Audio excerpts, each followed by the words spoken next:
Hi friends, welcome to my channel smart Jamila అండి. ఎలా ఉన్నారు ఫ్రెండ్స్? బాగున్నారా? మీరందరూ బాగుండాలి, అందులో నేను కూడా ఉండాలండి. ఫ్రెండ్స్, ఇదైతే మార్నింగ్ వ్లాగ్ అనమాట. సో మార్నింగ్ నేను 5:30కి అయితే లేచాను. ఇప్పుడు పిల్లలకి హాలిడేస్, అలాగే నాకు కూడా హాలిడేస్ అనమాట. బట్ మా హస్బెండ్ మాత్రం డ్యూటీకి వెళ్తూ ఉంటారు, మామయ్య గారిని చూసుకోవాలి. సో తను కిడ్నీ పేషెంట్ కదా, కాబట్టి ఇంకా హాలిడేస్లో ఇంటికి కూడా వెళ్లకుండా ఇంకెక్కడే ఉండిపోయాను అనమాట. ఓకే ఫ్రెండ్స్, నా పనులు అయితే అవుతూ ఉంటాయి. సో నేను చేసే వర్క్ అంతా కూడా చూస్తూ ఈరోజైతే నేను ఒక చిన్న ముచ్చటైతే మీతో చెప్దాం అనుకుంటున్నాను. సో అదేంటంటే, కొంతమంది పల్లెటూరోళ్ళే కదా అని నేను చెప్పి చాలా తేలిగ్గా మాట్లాడతారండి. బట్ పల్లెటూరోళ్ళు చాలా తెలివైన వాళ్ళండి. ఎందుకంటే నేను చాలా విషయాల్లో గమనించాను అన్నమాట. వడ్డీ లెక్కలు కానీ, లేదనుకుంటే ఏదైనా పొదుపుకు సంబంధించిన లెక్కలు కానీ, ఏదైనా సరే వడ్డీ కట్టడంలో వాళ్ళని మించిన వాళ్ళు ఇంకెవ్వరు ఉండరండి. అసలు పెన్ను పేపర్ లేకుండానే వడ్డీ లెక్కలు వేస్తారండి. నాకైతే మతిపోతుందన్నమాట. నిజంగా డిగ్రీలు కంప్లీట్ చేసి పోస్ట్ గ్రాడ్యుయేషన్ కంప్లీట్ చేసిన వాళ్ళు కూడా చేయలేని లెక్కలు పల్లెటూరులో అసలు ఎడ్యుకేటెడ్ కాని పర్సన్స్ నిజంగా అంత మంచిగా లెక్కలు వేస్తుంటే నాకు నిజంగా ఆశ్చర్యం అనిపించింది అనమాట. నేను ఇదైతే మీతో షేర్ చేసుకుందామని చెప్పి అయితే వీడియో అయితే ఇంకా ఇలా అయితే మాట్లాడుతూ ఉన్నాను. సో నచ్చినట్లయితే పల్లెటూరు వాళ్ళు ఎలా ఉంటారు, వాళ్ళ యొక్క తెలివితేటలు ఎలా ఉంటాయి, నిజమే కదా అనుకున్న వాళ్ళైతే ప్లీజ్ ఈ వీడియోకి అయితే ఒక లైక్ ఇవ్వండి. నాకు నిజంగా చాలా ఆశ్చర్యం అనిపించింది ఫ్రెండ్స్. ఈరోజు అయితే మా ఇంటి పక్కనే అనమాట. సో డోక్రా డబ్బులు అయితే ఇస్తారు కదా, ఆ డోక్రా డబ్బులకి సంబంధించి వడ్డీ ఎంత అయింది అంటే 10 లక్షలకి 4 సంవత్సరాలకి వడ్డీ ఎంత అయింది, 1 రూపీ లెక్కన అని చెప్పి మేము అందరం కూడా సతమతం అయిపోతూ ఉన్నామన్నమాట. సో కౌంట్ చేసుకుంటూ ఉన్నాము. అంటే 4 సంవత్సరాల ఒక 6 మంత్స్ ఏమో వచ్చినాయి అనమాట. అందులో కొంతమంది సరిగ్గా కట్టలేదు, ఆ వడ్డీ కూడా అటు ఇటు అవుతూ ఉందన్నమాట. అంటే నేను ఎప్పుడు కూడా వెళ్ళను డోక్రాకి సంబంధించి. నేను డోక్రాలో ఉన్నా సరే ఎప్పుడన్నా ఒకసారి అలా మీటింగ్ ఉన్నప్పుడు వెళ్తాను, లేదనుకుంటే బ్యాంక్కి వెళ్ళాలంటే వెళ్తాను, ఇంకేదైనా సైన్ పెట్టాలంటే వెళ్తుంటానన్నమాట. బట్ ఈ రోజు అయితే ఫ్రెండ్స్ నేను ఉన్నటువంటి గ్రూప్లో ఒక 10 మెంబర్స్ అయితే ఉన్నారు. ఆ 10 మెంబర్స్లో కూడా కొంతమంది ఏజ్డ్ అనమాట, లేడీస్. నిజంగా ఫ్రెండ్స్ వాళ్ళు లెక్కలు కడుతుంటే అసలు నిజంగా మనం ఏదైనా సమ్ చేయాలన్నా, ఇంకేదన్నా వడ్డీ లెక్కలు చూడాలన్నా పెన్ను పేపర్ తీసుకొని చేస్తాము. కానీ వాళ్ళు అసలు పెన్ను కానీ పేపర్ కానీ లేకుండా అసలు గాలిలో లెక్కలు అంటారు కదండి. నాకు నిజంగా వండర్ అనిపించింది అనమాట. అసలు చక్క కట్టేసింది ఆవిడ మొత్తము. అసలు ఎంత వడ్డీ ఎంత, వాళ్ళు కట్టకపోతే ఎంత వడ్డీ అందరి మీద పడింది, అసలు మొత్తం వడ్డీ ఎంత పడింది, ఆ వడ్డీ ఒక్కొక్కరు ఎంత కట్టాలి, అసలు టక వేసేసిందండి. నాకు నిజంగా చాలా ఆశ్చర్యం అనిపించింది అన్నమాట. అందుకే అంటారు పెద్దవాళ్ళు చదువుకున్న వానికంటే చాకలి వాడు బెటర్ అని అంటారు కదా. సో నిజంగా పెద్దవాళ్ళ సామెతలు ఇలాంటివన్నీ చూసి పెడతారేమో అనిపించింది అన్నమాట. నిజంగా హ్యాట్స్ ఆఫ్ టు పల్లెటూరులో ఉండే వాళ్ళకండి, చాలా తెలివితేటలు అన్నమాట. కాకపోతే సపోర్ట్ లేకపోతే వాళ్ళకి అవకాశం చదువుకోక అలా ఉంటున్నారే తప్ప వాళ్ళు నిజంగా చదువుకొని ఉంటే అంత మేధావులు అవుదరేమో అని అనిపించింది అన్నమాట నాకు. ఇప్పుడైతే అనిపించింది. బట్ నా మ్యారేజ్ కాకముందు నేను మా అమ్మ వాళ్ళ ఇంట్లో ఉన్నా సరే మా అమ్మ అలాగే వడ్డీ లెక్కలు వేసేసేవారు అనమాట. అసలు నోటితోనే లెక్కలండి, అసలు పెన్ను పేపర్ లేదు. నన్ను అడిగేవారు, బట్ నాకైతే నేను చెప్పడానికి కొంచెం టైం తీసుకునేదాన్ని. బట్ టక్కన మా అమ్మ ఆన్సర్ ఇచ్చేసేవారు అనమాట. అయ్యోబోయ్ అనుకునేదాన్ని. బట్ మా అమ్మ 5th క్లాసే చదివిందనమాట.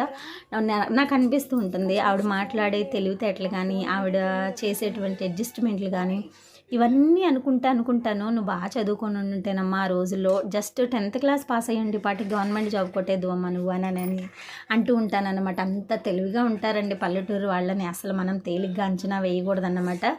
కాకపోతే నేను చెప్పినట్టు వాళ్ళకి అవకాశం లేక, ఇంట్లో అంత ఎంకరేజ్మెంట్ ఉండక, అంటే కొన్ని జనరేషన్స్కి ముందు చదువు అంటే పెద్ద ఎంకరేజ్ ఉండేది కాదు కదండి. సో పెద్ద సపోర్ట్గా నిలబడే వాళ్ళు కూడా కాదు. అప్పుడు ఇంత స్టడీస్కి సంబంధించిన ఎడ్యుకేషన్ లెవెల్స్ అయితే అప్పుడు లేవన్నమాట.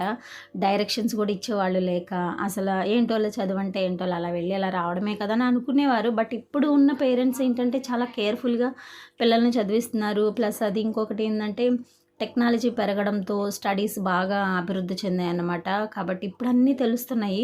ఇప్పుడు ఏమనుకుంటున్నామంటే చేతులు కాలేక ఆకులు పట్టుకోవడం ఉపయోగం లేదు కదా అన్నట్టుగా ఉందన్నమాట. ఏదైనా గడిచిపోతే కానీ తెలియదండి, అలా అనిపిస్తుంది అన్నమాట. నిజంగా పల్లెటూరు వాళ్ళకి హ్యాట్స్ ఆఫ్ చెప్పుకోవాలండి. అసలు నాకు నిజంగా మతిపోయింది ఫ్రెండ్స్. ఈ వీడియో చూస్తున్న వాళ్ళందరూ కూడా పల్లెటూరు వాళ్ళు నిజమే కదా అనుకుంటే మాత్రం ఒక లైక్ అయితే ఇవ్వండి అబ్బా ప్లీజ్. ఛానల్ని అయితే సబ్ చేసుకున్న వీడియోస్ని అయితే ఫాలో అవుతూ ఉండండి. ఇలాంటి నిజంగా నిజాన్ని బయటికి చెప్పుకోవడం మనం పెద్ద సిగ్గుపడకూడదు. సో పల్లెటూరు వాళ్ళంటే అసలు చాలా చాలా మేధావులండి, చాలా తెలివైన వాళ్ళైతే ఉంటారని నాకు నిజంగా ఎప్పటి నుంచో అనుకుంటూ ఉన్నాను వీడియో చేయాలని, బట్ చేయలేదు. బట్ ఈరోజు డోక్రా డబ్బుల దగ్గరికి వెళ్ళేసరికి నిజంగా ఆవిడ ఎంత బాగా చెప్పారంటే without any paper and pencil అన్నమాట. టకటక ఒక 2 మినిట్స్లో చెప్పేశారు ఆవిడ.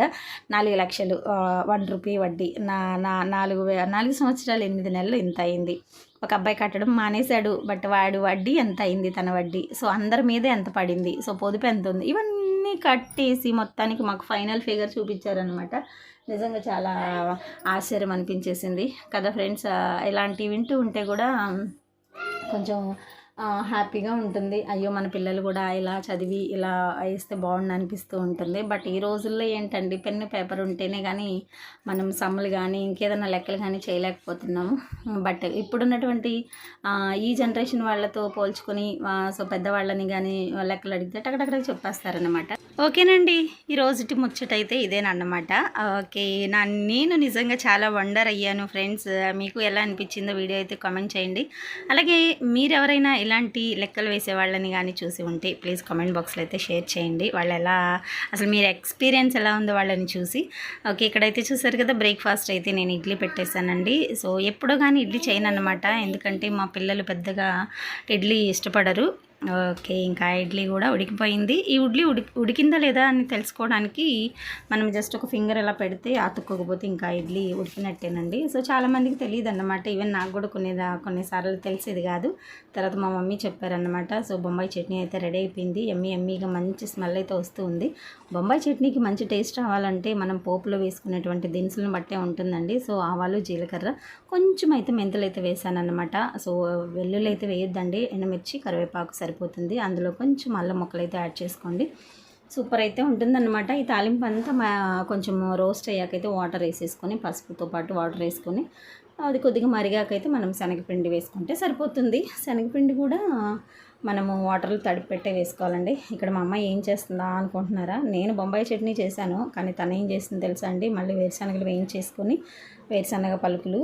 సో పవర్ అయితే లేదన్నమాట ఇంట్లో, ఇంకా మిక్సీ పడతాకలేదు. ఇవాళ శుక్రవారము కరెంటు పోయిందన్నమాట. కాబట్టి ఇంకా నేను నా వల్ల కాదు అని అంటే తనే నూరుకుంటుంది అనమాట. రోల్ ఉంటుంది కదండి కిచెన్లో, నాకు చిన్న రోల్ ఒకటి ఉంది, ఇంకా దానిలో అయితే నూరుకుంటుంది. సో మంచి స్మెల్ వస్తుందన్నమాట. బొంబాయి చట్నీ ఏమో తిన్నంటుంది అనమాట. ఓకే నూరుకొని ఇష్టం అని చెప్పేసి అయితే నేను వదిలేసా. స్పెట్స్ పెట్టుకొని మరీ చట్నీ అయితే నూరుకుంటుందండి, ఎందుకంటే మళ్ళీ పచ్చిమిరపకాయలు చిందుతాయి కంట్లో కానీ. ఈ జనరేషన్లో పిల్లలు అలాగే ఉన్నారు ఫ్రెండ్స్, అసలు చాలా విచిత్రంగా ఉన్నారన్నమాట పిల్లలైతే. ఓకేనండి, వీడియో నచ్చితే ఒక లైక్ ఇవ్వండి ప్లీజ్. అలాగే పెద్దవాళ్ళ గురించి నేను అంటున్నాను కదండి, చదువుకున్న వాళ్ళకన్నా చదువు రాని వాళ్ళు మంచి లెక్కలు అయితే వేస్తూ ఉంటారనమాట. నాకు నిజంగా వాళ్ళని చూసి చాలా ఆశ్చర్యపడుతూ ఉంటాను. కొన్నిసార్లు చాలా గర్వంగా కూడా ఉంటుందన్నమాట వాళ్ళ మెమరీ, వాళ్ళ తెలివితేటలకి. ఓకేనండి, ఇంకా బ్రేక్ఫాస్ట్ అయితే మా అమ్మ అయితే చట్నీ నూరుకుంటూ ఉంది కదా, ఈలోగైతే నేను బట్టలు అయితే ఉతికేస్తూ ఉన్నాను అనమాట. ఓకే ఫ్రెండ్స్, ప్లీజ్ కామెంట్ ద్వారా అయితే నాతో మాట్లాడుతూ ఉండండి ప్లీజ్. నాకు కొంచెం సంతోషం అనిపిస్తుంటుంది అనమాట, మీరు నాకు కామెంట్స్ చేసి కొంచెం ఒక ఫ్యామిలీ మెంబర్ని కూడా నన్ను చేసుకోమని అయితే నేను అడుగుతూ ఉన్నాను. ఓకేనండి, ఇంకా బట్టలు అయితే చూసారు కదా, 8:30కి ఎండ చూసారండి ఎలా వచ్చేసిందో. ఎండ వచ్చిన కాసేపటికి ఒక గంటకల్లా వర్షం వస్తుంది ఫ్రెండ్స్, తర్వాత వస్తుంది, చాలా ఒక్కపోత అయితే వస్తుంది అనమాట. ఓకే, మా బ్రేక్ఫాస్ట్ అయిపోయింది. మా మామయ్యగారు తినేసి వచ్చి ఇక్కడైతే కలుపు మొక్కలు అయితే ఉన్నాయన్నమాట, అయితే తీస్తూ ఉన్నారు. ఇంకా నేనైతే ఇంకా మన పని ఏముంటుందండి, బ్రేక్ఫాస్ట్ అవ్వగానే లంచ్, అసలు కొంచెం కూడా విరామం అనేది ఉండదు. ఓకే, ఇంకా లంచ్ ప్రిపేర్ అయిపోయింది. డోక్రా డబ్బులు ఇవ్వాలండి, వాటి